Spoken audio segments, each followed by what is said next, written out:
Hi guys, welcome back to my YouTube channel. If you're new here, thank you so much for joining us.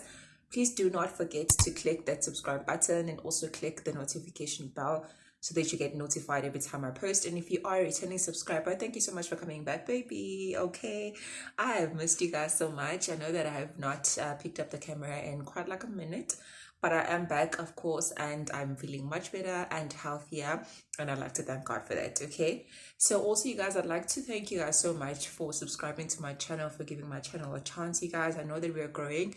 We are around 160 now, which is really cool because I mean, at some point I had like only 5 subscribers. So I'd like to thank you guys so much, and I hope that you guys stay, and I hope that you guys do recommend and share my channel with your friends, with your family, and all your loved ones, and let's all just get together here and get to have a conversation, man.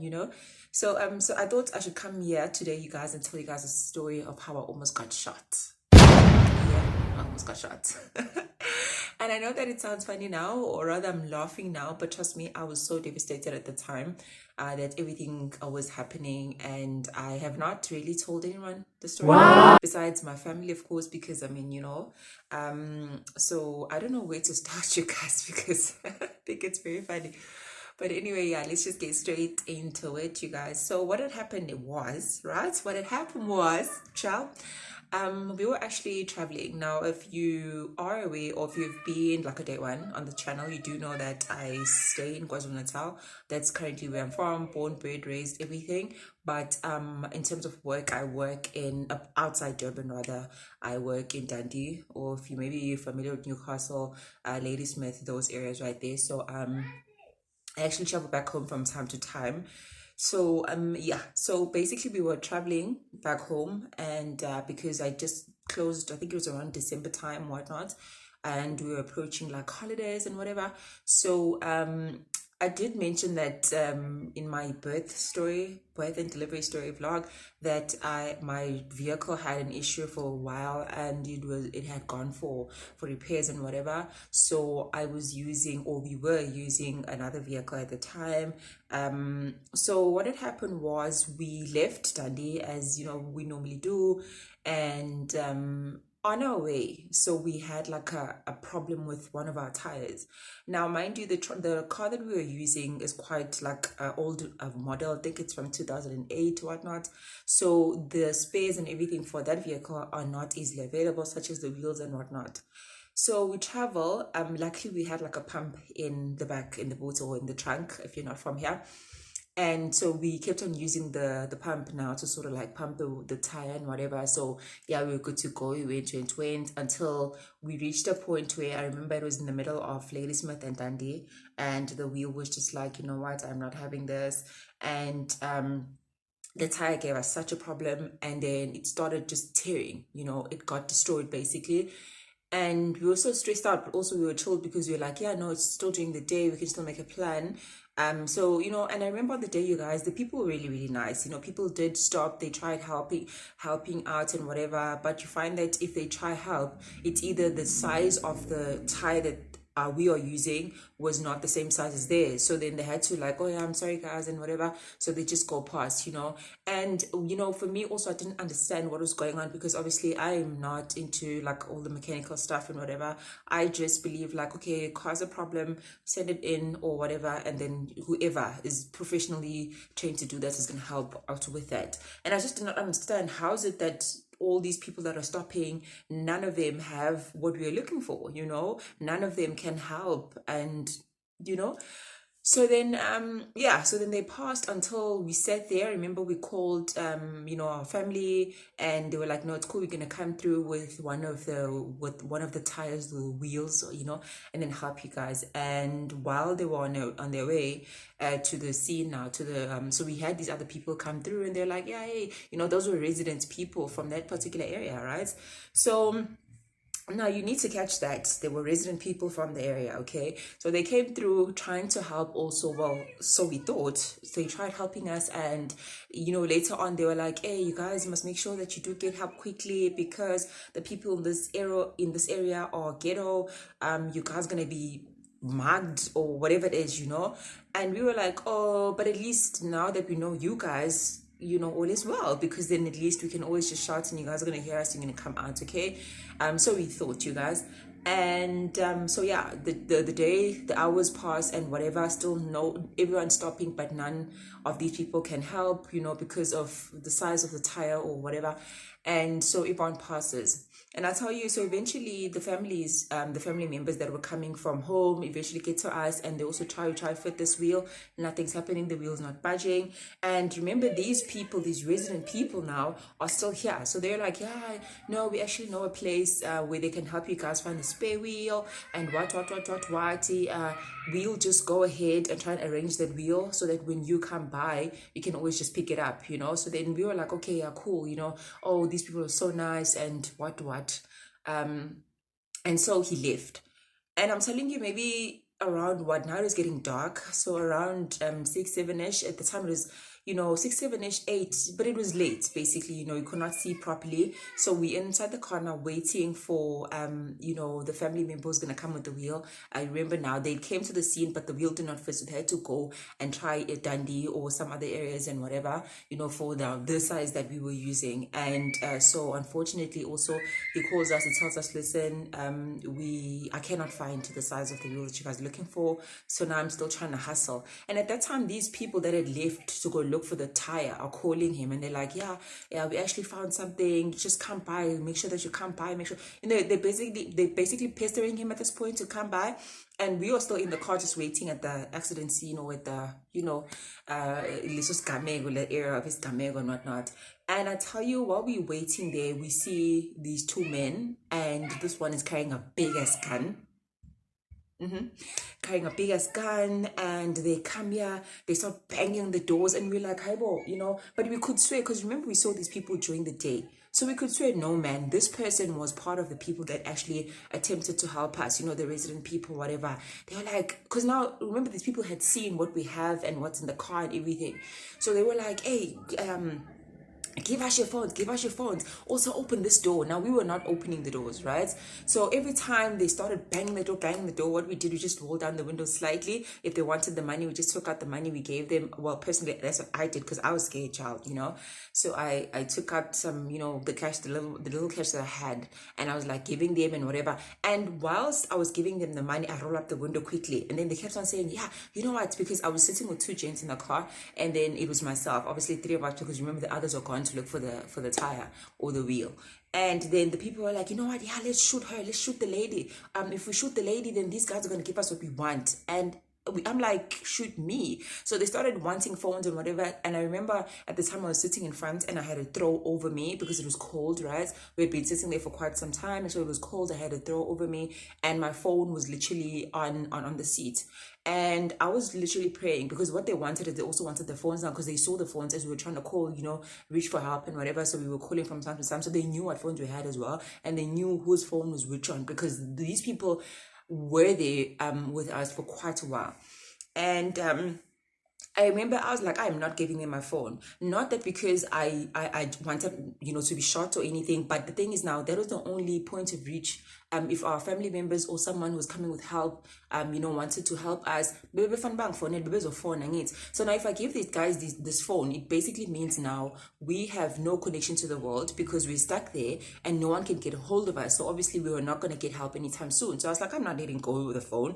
So I kept on giving them these tedious things like 20 rands and 10 rands and whatever that I had in the purse at the time. And I was literally praying. So I put my hands, because obviously I'm carrying this throne, now my hands are here, and I'm praying. To be honest, I was like, Lord, please don't. Because also I was worried that if they can't find, or if they don't find everything that they want, potentially they would just maybe rock or push the car over the cliff, because it was not that deep or that bad. But also, I mean, who wants to be pushed over a cliff, in a car and whatever. So then I'm thinking to myself, I'm not giving them. And also I'm praying that my phone, please do not ring, because if you do ring, then they're going to be very mad, because they're going to know that you are actually hiding the phone. Because at the time when they demanded the phone, what we said was, no, but the phone went with one of, our family members, the guy that you guys saw, remember? So we gave him the phone because, of A, B, and C and whatever. And they were fuming. And at the time I'm thinking to myself, where are the people? Because there was just no car in the area. It was so quiet throughout the whole time. And I think the only time that, they sort of got scared if they saw like a light, because then they didn't know whether this car was coming towards us or whatever the case may be. And at the time, we just sort of like praying and praying. So eventually they put the gun, through the window, through the small window. And I remember one of the guys just grabbed the gun and he got cut here, because now they were angry at him grabbing the gun. They were like, hey, shoot. That's when we thought to ourselves, no, man, this gun probably doesn't have anything. Maybe it's like Gispamless of Zingili or anything, because I mean, if you have a gun, why don't you shoot? You've been saying you're going to shoot. Just shoot the damn thing. And at the time they did not. I was not even aware that the other guy who was banging the door also had a knife, because I think the guy who was a bully was the one carrying a gun, because the other one with the knife, really, I didn't hear what he was saying, or rather maybe it's because I did not see that he was carrying a knife. So I was like, the person that I had a problem with was the one that was carrying the gun. So they kept on pushing and pestering. Luckily now we did not give them anything, that they wanted, like the phones, the laptops, the whatever. And then eventually there was a car coming, and that's when they just left us and they ran. And tell you, I was praying to myself that, oh my God, thank you so much that this car came, because other than that, I don't know what was going to happen, if no one had come. And the good thing about that now, so after the guys had gone, that's when I snatched out the phone, and then I just under the throw, because then also if they could see the lights, I just felt like they were going to come back.